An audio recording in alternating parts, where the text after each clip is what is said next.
तो फिर बैंक के पास कारोबार के लिए सिर्फ 96 रुपये बचेगा।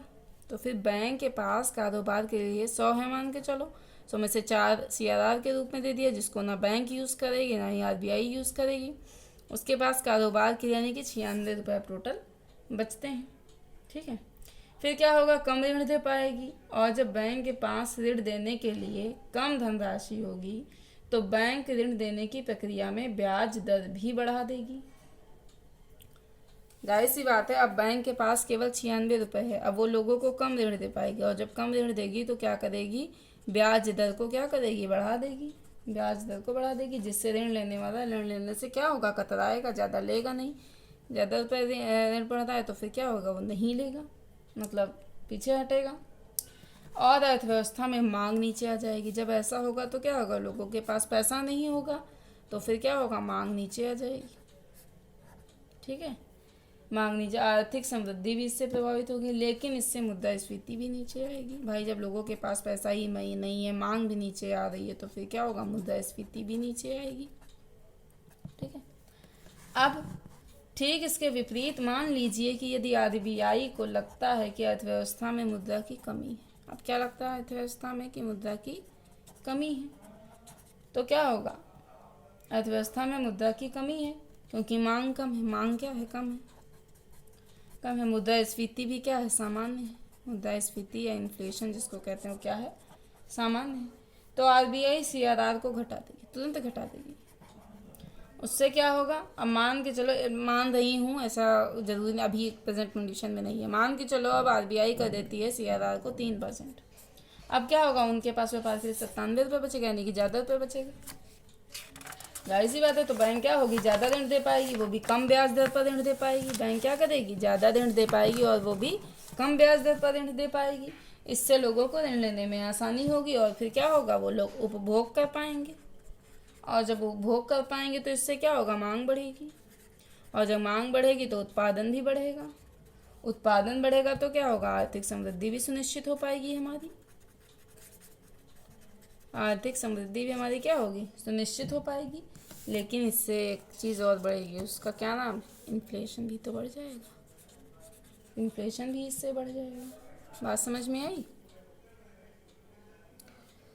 दोनों चीज़ें हमने बताई, आई होप आप लोगों को समझ में आई होंगी। अगर ना समझ में आई हैं तो फिर से पीछे कीजिए वीडियो और फिर से देखिए। ठीक है, अब होता क्या है कि CRR का प्रभाव बहुत ज़्यादा होता है। CRR का प्रभाव बहुत ज़्यादा होता है। यदि RBI CRR को 0.25 भी बढ़ा देती है, RBI अगर CRR को केवल 0.25 भी बढ़ा देती है तो वो भारतीय बैंकों की व्यवस्था से लगभग 25,000 करोड़ रुपए क्या करती है, सोख लेती है, और बैंकों की जमा राशि परिवर्तित होती है। ठीक है, इससे क्या होता है कि बैंकों की जमा राशि क्या होती है, जाहिर सी बातें परिवर्तित होगी। ठीक है, तो CRR भी बैंक के कुल जमा राशि पर कैलकुलेट होते रहना चाहिए। ठीक है, CRR की गणना पाक्षिक होती है, यानी कि हर माह के 14th के दिन होती है। CRR की जो गणना होती है CRR की गणना क्या होती है, हर 14वें दिन होती है। ठीक है, पाक्षिक होती है। आई होप आप लोगों को समझ में आया होगा। जैसे मान के चलो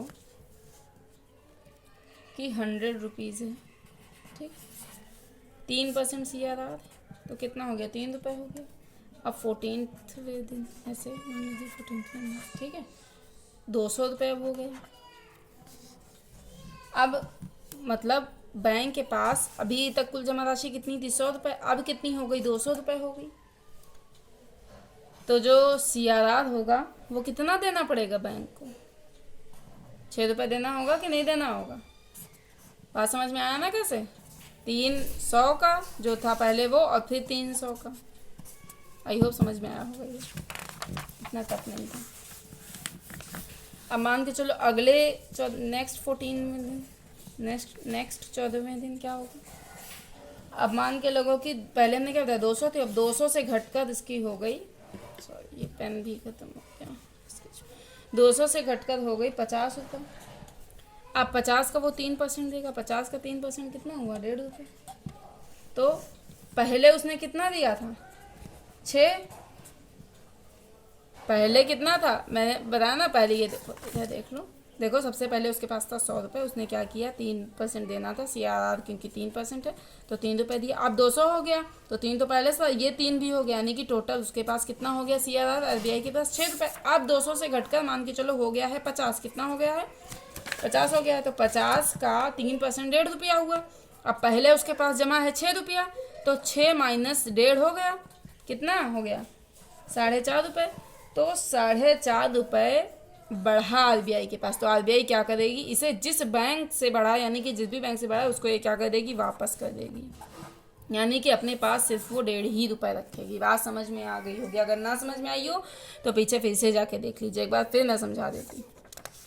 सबसे पहले किसी भी बैंक के पास रुपये था 100 टोटल, उसने 3% ये निकाल दिया तो 3 रुपये निकल गया। फिर उसके पास अब जमा राशि टोटल हो गई है 200 रुपये। 200 में तो अब उसका कितना बन गया, 6 रुपये, ठीक है। तो 6 में से 3 तो पहले से 3 और उसको दे देगी, ठीक। टोटल उसके पास हो गया 6। अब मान के चलो कि 50, 200 से घटकर 50 हो गई है, और 50 का 3% होता है 1.5 रुपये। अब उसके पास चूंकि जमा कितना है, 6 रुपये, तो 6 से 1.5 घटा दो, क्योंकि वो 1.5 अपने पास रखेगी। 4.5 बढ़ा तो 4.5 बैंक को वो वापस कर देगी। कौन वापस कर देगा, RBI वापस करेगी बैंक को, RBI बैंक को वापस कर देगी, ठीक है, वापस कर देगी। होता क्या था कि पहले CRR पर परिसीमन लागू होता था। RBI CRR को 15% से ऊपर नहीं कर सकती थी और 3% से नीचे नहीं ला सकती थी।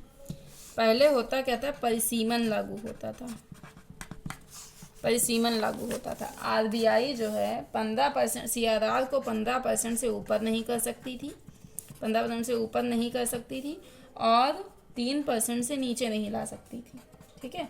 लेकिन हुआ क्या, वर्ष 2006 में, वर्ष कितने में, वर्ष 2006 में RBI एक्ट में संशोधन किया गया। वर्ष 2006 में RBI एक्ट में क्या किया गया, संशोधन किया गया, और इस परिसीमन को ही हटा दिया गया। ये जो लिमिट थी हमारी, परिसीमन था, इसको ही क्या कर दिया गया, ख़त्म कर दिया गया।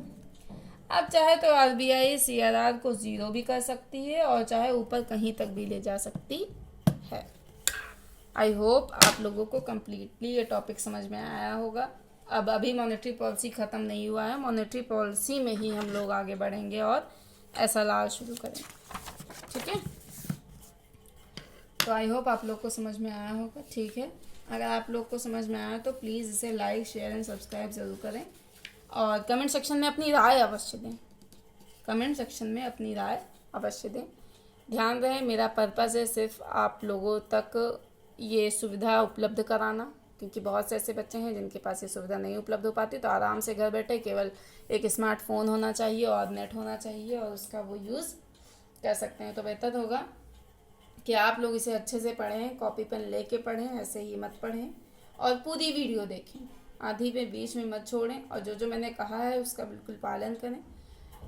कुछ ही महीनों, एक ही महीने, लगभग 1 महीना बहुत है इसे पढ़ाने के लिए। 1 महीने में आप देखेंगे कि आपको कितना ज़्यादा आ गया है। आप खुद ही ये चीज़ फील कर पाएंगे कि सच में इकोनॉमिक्स में कितना ज़्यादा आ गया है, ठीक है। तो ठीक है, आप यहीं पे समाप्त करते हैं। अपने कमेंट सेक्शन में अपनी राय दीजिएगा, अवश्य दीजिएगा, और जितनी भी सीरियल से मैंने वीडियोस बनाई हैं वो सभी को देखिएगा। केवल एक ही वीडियो देखने से आपको मतलब समझ में नहीं आ पाएगा, पूरी वीडियोस देखिएगा। ओके, थैंक यू, नमस्कार।